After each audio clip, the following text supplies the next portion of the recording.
Alors cette photo, on voit un des sensibilisateurs de première urgence internationale qui montre une assiette de tomates. Lors d'une démonstration culinaire, donc ça se passe à Aliou, c'est un tout petit village, environ une dizaine de kilomètres au nord de Ndélé, en Centrafrique, et on parle de, je crois, 48% de la population, d'après le PAM, qui souffrirait de problèmes alimentaires. Il faut savoir que la majorité des gens souffrent de monotonie alimentaire. C'est qu'en fait, c'est pas qu'ils sont en sous-alimentation, mais c'est qu'ils mangent la même chose. En général, ils mangent du manioc.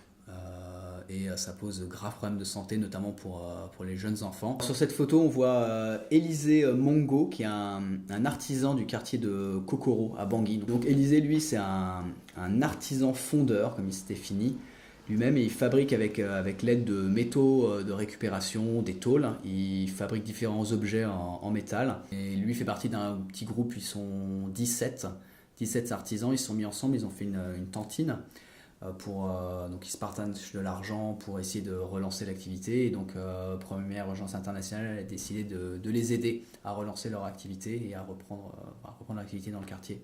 Donc sur cette photo, on est toujours dans le quartier de Kokoro. Donc c'était l'un des quartiers de Bangui totalement abandonné en décembre 2013, où la population commence à revenir. On voit une famille qui prend l'apéro. En gros, l'otoko, c'est un alcool local.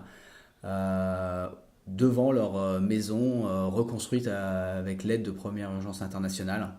Moi, je trouvais ça assez drôle parce que je passais devant la maison et toute la famille était réunie voilà, dans la bonne humeur. C'est vraiment une scène de vie normale, hein.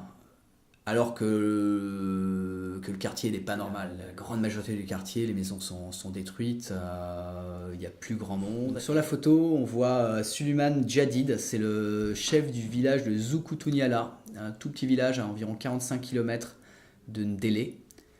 La photo a été prise après une séance de sensibilisation menée par Première Urgence Internationale sur l'importance de la vaccination. Le chef, là, en l'occurrence, lui, il a une soixantaine d'années, 65 ans exactement.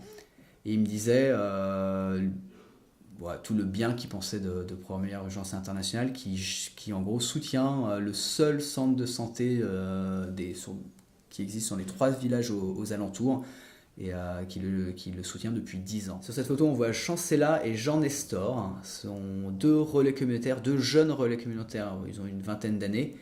Ils viennent de recevoir un vélo de la part de Première Urgence Internationale. En fait, les relais communautaires sont des gens de leur quartier, en fait, donc des volontaires. Ils reçoivent, je crois, une petite prime, mais ils sont quand même essentiellement volontaires. Et ils parcourent leur quartier pour faire de la prévention. Donc la prévention sur les maladies les plus courantes et du dépistage aussi. On leur a appris à faire c'est pas du personnel médical, mais on leur a appris à faire un dépistage sur la malnutrition, sur les premiers symptômes, fièvre, diarrhée. L'idée, c'est d'encourager les gens à aller, dès les premiers symptômes, le plus vite possible, se faire soigner avant que la maladie dégénère, que ça devienne compliqué et coûteux de soigner les gens.